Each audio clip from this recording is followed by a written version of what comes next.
Hello friends, welcome to my YouTube channel right to education. मैं उमर जी। तो friends, यहाँ पर हम बात करने वाले हैं यूपीटीटी 2021 से संबंधित। तो यहाँ पर हम बात करेंगे बीएड को लेकर जो कोर्ट केस का मामला था उसके बारे में हम बात करेंगे, क्योंकि आपको पता है कि कल ही जो है वो शाम को इसके बारे में अपडेट आया था। उसके बाद जो है बहुत ज़्यादा न्यूज़ जो है वायरल हो रहा है। तो यहाँ पर हम बात करेंगे, आपको पता है कि यूपीटीटी प्रमाण पत्र जारी करने पर, मतलब बीएड कैंडिडेट का प्राथमिक का जो है प्रमाण पत्र यूपीटीटी 2021 का जारी करने पर जो है वो हाई कोर्ट ने फाइनली जो है कल जो है आपके रोक लगा दिया है। फिर उसके साथ साथ जो है वो आपके प्राथमिक शिक्षक भर्ती में भी जो है वो रोक करने के लिए जो कोई भी याचिका था उनके द्वारा जो है याचिका दायर किया गया है। फिर यहाँ पर क्या है कि यहाँ पर हम बात करेंगे, क्योंकि अभी तक फाइनल डिसीजन नहीं हुआ है, सिर्फ और सिर्फ जो है हाई कोर्ट के द्वारा रोक लगाया गया है। तो आपकी अगली सुनवाई जो है वो क्या है और सुनवाई में किस तरीके से हो सकता है, यहाँ पर थोड़ा सा उसके बारे में भी हम बात करेंगे। फिर यहाँ पर क्या है कि बहुत सारे कैंडिडेट का मानना है कि जुलाई और अगस्त में जो है वो आपके 51,112 पद के जो हलफनामा गवर्नमेंट के द्वारा दिया गया था, तो उस पद के लिए जो है वो आपके प्राथमिक शिक्षक भर्ती का विज्ञापन जो है जुलाई अगस्त 2022 में जो है उसका विज्ञापन आपको देखने को मिलेगा। तो क्या इसमें जो है बीएड कैंडिडेट जो है वो शामिल हो पाएंगे कि नहीं हो पाएंगे, उसके बारे में भी जो है हम यहाँ पर डिटेल में बात करेंगे।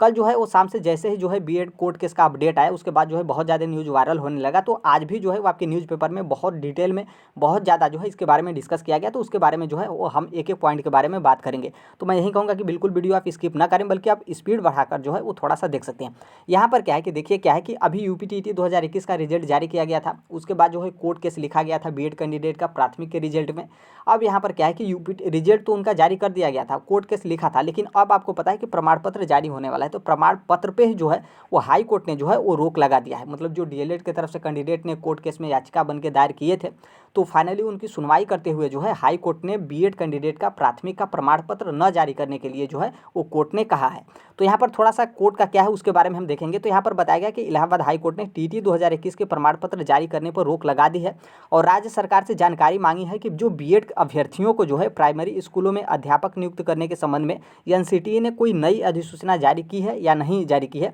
यह आदेश जो है वो न्यायमूर्ति सिद्धार्थ ने प्रतीक मिश्रा और अन्य की याचिका पर सुनवाई करते हुए कहा है। तो यहाँ पर इसका मामला ये है कि जो हाई कोर्ट के जो जज थे उन्होंने जो याचिका दिए थे उनके तरफ से, और जो उनके वकील थे, तो उनके वकील के मतलब सबके बातें सुनते हुए जो कोर्ट के जज थे, जज ने ये कहा राज्य सरकार से, स्टेट गवर्नमेंट से, कि क्या प्राथमिक शिक्षक भर्ती में या प्राथमिक में जो आपका टीटी का है उसमें जो है वो बीएड कैंडिडेट को शामिल करने के लिए क्या एनसीटी ने नई गाइडलाइन जारी की है या फिर नई अधिसूचना जारी की है, हाँ या ना। यदि हाँ की है तो उस अधिसूचना को जो है वो दिखाइए अगली तारीख में। यहाँ पर जो है इसका मामला ये है। फिर यहाँ पर ये भी बताया कि कोर्ट ने जानना चाहा कि एनसीटी की जो है वो 28 जून 2018 की अधिसूचना में बीएड अभ्यर्थियों को प्राथमिक स्कूलों में सहायक अध्यापक नियुक्त होने के लिए योग्य माना है, लेकिन राजस्थान हाईकोर्ट ने यह अधिसूचना रद्द होने के बाद जो है वो नई अधिसूचना जारी की है या नहीं। बीएड अभ्यर्थियों को जो है योग्य मतलब बीएड अभ्यर्थियों को जो है योग्य बनाए, इस तरीके से जो है वाक्य कोर्ट केस है। यहाँ पर जो है उसके बारे में हो गया। फिर आगे हम देखेंगे थोड़ा सा उसके बारे में भी।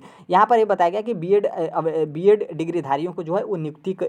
बीएड डिग्रीधारियों का नियुक्ति रोकने की जो है यहाँ पर मांग की गई है। जिन्होंने भी कोर्ट केस किया था तो उनके द्वारा जो है यहाँ पर मांग की गई है। फिर यहाँ पर आप देखेंगे तो यहाँ पर बताया गया कि राजस्थान हाईकोर्ट ने रद्द कर चुका है अधिसूचना। मतलब जो एनसीटी का अधिसूचना था कि बीएड कैंडिडेट को जो है प्राथमिक शिक्षक भर्ती में शामिल करे, तो उसको जो है राजस्थान हाई कोर्ट ने जो है वो रद्द कर दिया है। फिर उसके बाद जो है कोई भी एनसीटी की तरफ से नई अधिसूचना जो है वो जारी नहीं किया गया है, जो कि यहीं पर जो है वो बीएड कैंडिडेट का मामला जो है वाकई फंस जाता है। अब फिर यहाँ पर थोड़ा सा डिटेल में दिया है, तो थोड़ा सा इसमें जो है वो ध्यान रखिएगा, क्योंकि यही जो है वाकई बहुत ज़्यादा जरूरी है। तो देखिए यहाँ पर क्या है कि यहाँ पर पुरानी जो 69,000 शिक्षक भर्ती हुआ था, तो इसके बारे में बताया गया कि किस तरीके से एनसीटी ने जो है गाइडलाइन जारी की, और फिर उसके बाद जो है डीएलएड का अभ्यर्थी जो है बहुत कम उस टाइम पे होते थे, तो इसलिए जो है वो मतलब एनसीटी ने जो है वो बीएड कैंडिडेट को प्राथमिक शिक्षक भर्ती में ले लिया। फिर उसके बाद जो है बीएड कैंडिडेट जो है वो आपके प्राथमिक शिक्षक भर्ती में भी जो है वो आपके शामिल होने लगे। फिर यहाँ पर ये बताया गया कि बताया जा रहा है कि डीएलएड प्रशिक्षुओं की तरफ से तर्क है, मतलब जो डीएलएड कैंडिडेट ने हाई कोर्ट में केस किया है, तो उनके तरफ से तर्क है कि जो बीएड कैंडिडेट हैं उनको जो है माध्यमिक स्कूलों में भर्ती के लिए जो है वो तैयार किया गया है। चूँकि पहले उत्तर प्रदेश डीएलएड बीटीसी जिसको हम कहते थे, प्रशिक्षुओं की पर्याप्त संख्या उपलब्ध नहीं थी, जो कि हमने पहले ही बताया कि उस टाइम पर जो है वो डीएलएड मतलब जिसे बीटीसी पहले कहते थे, तो उस टाइम पर उन कैंडिडेट का जो है पर्याप्त संख्या नहीं हुआ करती थी। इसलिए बीएड जो डिग्रीधारियों हैं इनको 1 जनवरी 2022 तक प्राथमिक स्कूलों में सहायक अध्यापक पद पर भर्ती करने के लिए छूट दी गई। 72,825 यहाँ पर आप देखेंगे 72,825 प्रशिक्षु शिक्षक भर्ती में विवाद के कारण जो है वो समय सीमा बीतने पर जो है बीएड वालों को जो है 31 मार्च 2014 तक जो है वो आपकी नियुक्त करने की छूट जो है वो आपकी बढ़ाई गई। यहाँ पर जो है वो आपके पुराने मामला हो गया कि इस टाइम तक जो है वो बीएड कैंडिडेट को प्राथमिक शिक्षक भर्ती में शामिल करने के लिए जो है वहाँ पर छूट जो है वो दिया गया। फिर उसके बाद जो है आप नीचे देखेंगे तो यहाँ पर बताया गया कि उसके बाद बीएड वाले प्राथमिक स्कूलों में भर्ती से बाहर हो गए, मतलब उसके बाद जो है आपके बीएड वाले प्राथमिक स्कूलों से बाहर हो गए। हालांकि एनसीटीई ने 28 जून 2018 को फिर से बीएड करने वाले को प्राथमिक शिक्षक भर्ती में मान लिया, जिसके चलते डीएलएड करने वाले प्रशिक्षुओं में चयन की जो है वो संभावना कम हुई। मतलब आप यहाँ पर ध्यान रखेंगे कि पहले जब आपके 72,000 वाला मामला था तो उसमें जो है इन लोगों को बीएड वालों को जो है नियुक्ति करने में छूट दिया गया, फिर उसके टाइम भी जो है बढ़ाया गया। फिर उसके बाद जो है आप यहाँ पर देखेंगे तो फिर उसके बाद जो है प्राथमिक स्कूलों से जो है वो आपके बीएड वाले जो है वो बाहर हो गए। फिर एनसीटीई ने 28 जून 2018 को फिर नई अधिसूचना जारी की, फिर उसके बाद जो है फिर बीएड वालों को जो है वो शामिल कर लिया गया, जिससे जो है वो डीएलएड कैंडिडेट की जो है वो प्राथमिक शिक्षक में जो है वो संभावना कम होने लगी। नॉर्मल सी बात है, बीएड कैंडिडेट है तो थोड़ा सा के प्राथमिक डीएलएड वाले जो है कम होते हैं, तो इनकी मतलब संख्या जो है एक तरीके से कम होने लगी। यहाँ पर जो है इसके बारे में बताया गया कि जो शिक्षक भर्ती है इसमें बीएड और डीएलएड प्रशिक्षित जो है आपके आमने सामने इसका मैटर। फिर यहाँ पर जो आपका मामला हुआ है, जो आपके कल सुनवाई हुआ है, वो आपके टोटल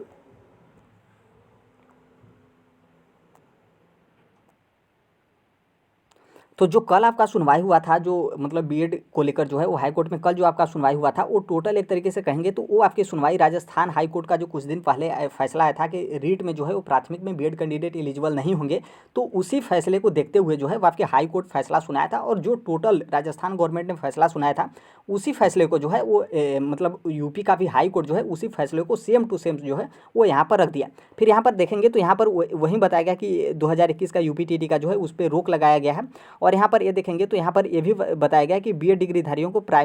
यहाँ पर आप देखेंगे तो थोड़ा सा मैंने प्राइमरी शिक्षक को लेकर यहाँ पर बात किया था, तो यहाँ पर आप देखेंगे तो यहाँ पर बताया गया कि जो टीईटी का 2021 का प्रमाण पत्र है वो जारी न किया जाए। और फिर इसके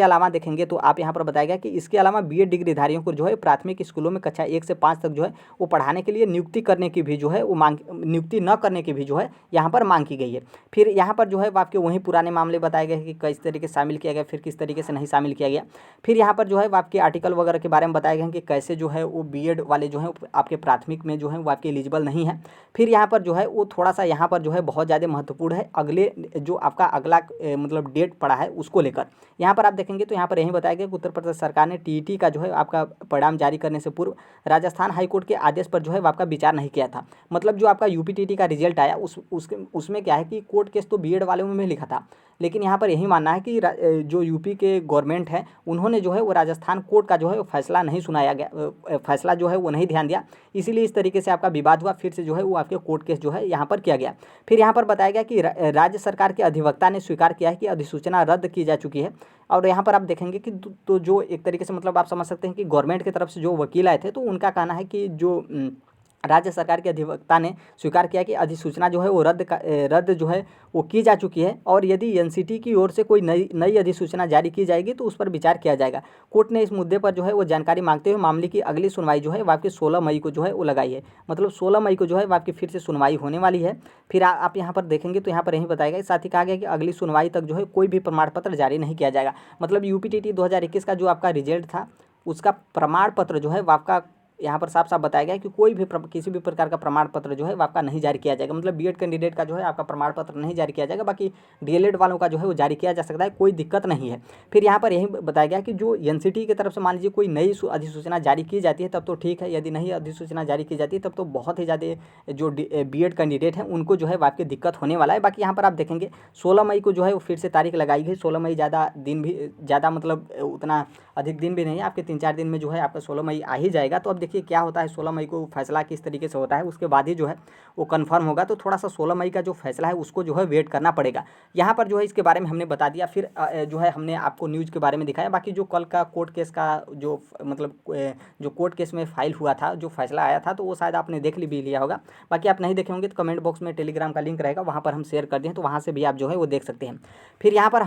पर हम बात कर रहे हैं कि क्या जो आपकी 51,112 पद का जो प्राथमिक शिक्षक भर्ती का विज्ञापन जो कि जुलाई और अगस्त में बहुत सारे लोग बोल रहे हैं, तो अब यहाँ पर मान लीजिए यदि विज्ञापन जारी हो जाता है तो क्या उसमें बीएड वाले एलिजिबल होंगे या फिर नहीं होंगे। तो देखिए, यदि फैसला जो है वो हाई कोर्ट का फाइनल क्लियर नहीं होता है तब तो यदि फाइनल हो जाता है तब तो कोई दिक्कत नहीं है, यस या नो जो भी होगा वो तो फाइनल हो जाएगा। यदि मान लीजिए आपका फैसला पेंडिंग में रहता है, यदि आपका फैसला पेंडिंग में रहता है कि बीएड कैंडिडेट के लिए अब अगली तारीख बताई गई है, इस तारीख को फैसला फिर से होगा, या फिर जो कोई भी सुनवाई है इस तारीख को होगा, यदि मान लीजिए आपका फैसला पेंडिंग में रहता है तो उसमें बीएड वाले जो हैं वो आपके प्राथमिक शिक्षक भर्ती में जो है वो आपके भर सकते हैं, मतलब पूरा कन्फर्म है कि भर सकते हैं कोर्ट की तरफ से। लेकिन फिर वहीं यही हाल हो जाएगा कि उनका जो रिजल्ट है, आपका जो फाइनल आपका रिजल्ट आएगा वो आपके कोर्ट केस के अधीन हो जाएगा। अब कोर्ट केस में देखिए फाइनल क्या होता है, क्या सुनवाई होता है, कोई यहाँ पर अब यहाँ पर क्या है कि यदि शिक्षक भर्ती का विज्ञापन आ जाता है, सब लोग कोचिंग करेंगे, फलाने करेंगे और तैयारी करेंगे अपना इतना मेहनत लगाकर, फिर उसके बाद जो है राजस्थान की तरह ऐसा भी हो जाएगा कि राजस्थान वाले भी आपको पता है कि प्राथमिक में जो है वो बीएड वाले एलिजिबल थे,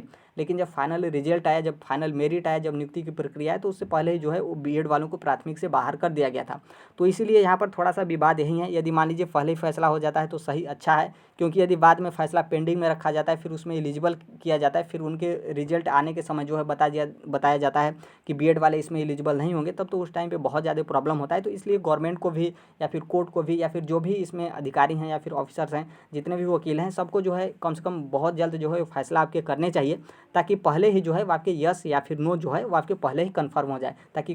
किसी का भी जो है वो मतलब पैसा या फिर श्रम जो है वो आपके शारीरिक श्रम या फिर मानसिक जो है जो कोई भी तनाव हो, जो ऐसा जो है बाद में आपको न देखने को मिले। यहाँ पर यह है। बाकी एक तरीके से आप समझ सकते हैं कि ऐसा भी मामला है कि जो आपके शिक्षक भर्ती के बारे में हम बात करें तो इसको एक तरीके से पेंडिंग रखने का भी मामला गवर्नमेंट जो है वो आपके कई बार करती है कि इस तरीके से हम कोर्ट केस